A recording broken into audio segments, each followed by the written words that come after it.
Hi friends and welcome back to Ziyas recipes.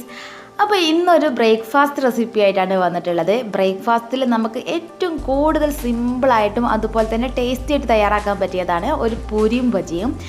അപ്പം ഇന്നത്തെ പൂരി എന്ന് പറയുന്നത് ഗോതമ്പ് പൊടി ഉപയോഗിച്ചിട്ടാണ് ഈ പൂരി ഉണ്ടാക്കിയിട്ടുള്ളത്. ഒട്ടും തന്നെ ഓയിൽ കുടിക്കാതെ നല്ല സോഫ്റ്റ് ആയിട്ടുള്ള ഗോതമ്പ് പൂരി എങ്ങനെ തയ്യാറാക്കിയെടുക്കാൻ നോക്കാം.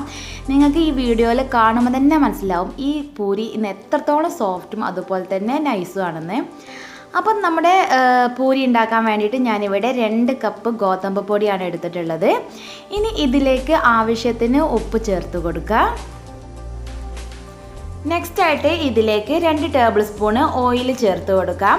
അപ്പോൾ പൊടിയിലേക്ക് നമ്മൾ 2 ടേബിൾ സ്പൂണ് ഓയിൽ അല്ലെങ്കിൽ മെൽറ്റ് ആക്കിയിട്ടുള്ള ബട്ടർ ചേർത്ത് കൊടുത്താലും മതി. നല്ല സോഫ്റ്റ് ആയിട്ടുള്ള പൂരി കിട്ടും കേട്ടോ. എന്നിട്ട് കൈ വെച്ചിട്ട് ഗോതമ്പ് പൊടിയുടെ എല്ലാ ഭാഗത്തും എത്തുന്നത് വരെ നന്നായിട്ടൊന്ന് മിക്സ് ചെയ്ത് കൊടുക്കാം. നെക്സ്റ്റ് ഇതിലേക്ക് സാധാരണ നോർമൽ വെള്ളം ഒഴിച്ചു കൊടുത്തിട്ട് നന്നായിട്ടൊന്ന് കുഴച്ചെടുക്കാം. അപ്പോൾ ഞാനിവിടെ 2 കപ്പ് ഗോതമ്പ് പൊടിയിലേക്ക് 1 കപ്പ് വെള്ളമാണ് ചേർത്ത് കുഴച്ചെടുത്തിട്ടുള്ളത്. അപ്പോൾ ഗോതമ്പ് പൊടിൻ്റെ ക്വാളിറ്റിക്ക് അനുസരിച്ചിരിക്കും കേട്ടോ ഓരോന്നിലും വെള്ളം ചേർക്കുന്നത്. അപ്പോൾ നന്നായിട്ട് കുഴച്ച് ഒരു ഡോ പോലെ ആക്കിയിട്ടുണ്ട്. ഇതിൻ്റെ മുകളിൽ കുറച്ച് ഓയിൽ സ്പ്രെഡ് ചെയ്തിട്ട് ഒരു 10-15 മിനിറ്റ് റെസ്റ്റ് ചെയ്യാൻ വേണ്ടി വെക്കാം. അപ്പോൾ ഒരു 15 മിനിറ്റിന് ശേഷം ഞാനിത് റാപ്പൊക്കെ എടുത്ത് മാറ്റുന്നുണ്ട്. ഇതുപോലെ ഒരു നനഞ്ഞ തുണി ഇടുക. അല്ലാന്നുണ്ടെങ്കിൽ നന്നായിട്ടൊന്ന് കവർ ചെയ്ത് വെക്കണം കേട്ടോ. അല്ലാന്നുണ്ടെങ്കിൽ നമ്മളെ ഡോ ആകെ ഡ്രൈ ആയി പോകും. ഇപ്പോൾ ഇതാ ഒരു നല്ല പോലെ സോഫ്റ്റ് ആയിട്ടുണ്ട്. അപ്പോൾ ഗോതമ്പ് പൊടി നമ്മൾ കുഴക്കുമ്പോൾ ഫസ്റ്റായിട്ട് ശ്രദ്ധിക്കേണ്ടത് സാധാരണ നോർമൽ വാട്ടർ യൂസ് ചെയ്തിട്ട് വേണം കുഴച്ചെടുക്കാൻ. നെക്സ്റ്റായിട്ട് നമ്മൾ ശ്രദ്ധിക്കേണ്ടത് ഒരുപാട് വെള്ളം ഒഴിച്ചിട്ട് ലൂസ് ആവാൻ പാടില്ല. അത്യാവശ്യം ടൈറ്റിൽ വേണം കുഴച്ചെടുക്കാൻ. അല്ല കുറച്ച് കഴിഞ്ഞ് കഴിഞ്ഞാൽ ഇത് കുറച്ച് ലൂസായി പോകും കേട്ടോ. അത് ഈ 2 കാര്യം നമ്മൾ നന്നായിട്ട് ശ്രദ്ധിക്കണം. നെക്സ്റ്റ് നമ്മൾ പരത്തിയെടുക്കുന്നത് പ്രസ്സിൽ വെച്ചിട്ടാണ് ഇത് പരത്തിയെടുക്കുന്നത്. പ്രസ്സിൻ്റെ മുകൾ ഭാഗത്തും അതുപോലെ തന്നെ താഴ്ഭാഗത്തും കുറച്ച് ഓയിൽ സ്പ്രെഡ് ചെയ്യുക. എന്നിട്ട് ജസ്റ്റ് ഒന്ന് അമർത്തി കൊടുത്താൽ മതി. ഒരുപാട് കട്ടിയിലും വേണ്ട, എന്നാൽ തന്നെ വളരെ നൈസായിട്ടും വേണ്ട എന്നുള്ള രീതിയിൽ വേണം നമ്മളിത് പരത്തിയെടുക്കാൻ. അപ്പോൾ ഇതുപോലെ ബാക്കിയുള്ള എല്ലാതും പരത്തി വെക്കാം. എന്നിട്ട് പരത്തി ഇടുമ്പോൾ നമ്മൾ വിട്ട് ഇടണം. ഒന്നിൻ്റെ മുകളിലായിട്ട് ഒന്ന് ഇട്ട് കഴിഞ്ഞിട്ടുണ്ടെങ്കിൽ പൊരിക്കണ നേരത്തെ ഒന്നാകെ ഒട്ടി പിടിച്ച് പോകും.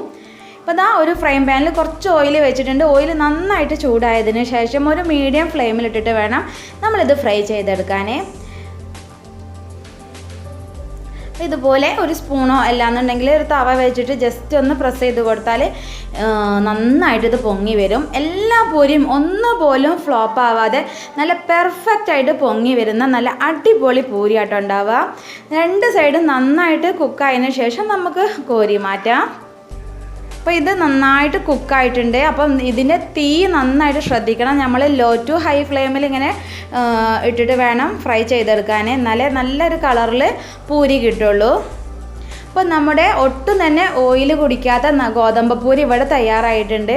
അപ്പം എല്ലാവരും ഒന്ന് ട്രൈ ചെയ്ത് നോക്കുക. ട്രൈ ചെയ്തിട്ട് ഫീഡ്ബാക്ക് എന്തായാലും മറക്കാതെ അറിയിക്കണം. അപ്പം ഇന്നത്തെ ഈ പൂരി ബ്രേക്ക്ഫാസ്റ്റ് റെസിപ്പി എല്ലാവർക്കും ഇഷ്ടമായി എന്ന് വിചാരിക്കുന്നു. ഇഷ്ടമായിട്ടുണ്ടെങ്കിൽ ലൈക്ക് ചെയ്യാനും ഷെയർ ചെയ്യാനും മറക്കരുത്. പിന്നെ ചാനൽ ആദ്യമായിട്ടാണ് കാണുന്നുണ്ടെങ്കിൽ പ്ലീസ് സബ്സ്ക്രൈബ് ചെയ്യുക. Thanks for watching.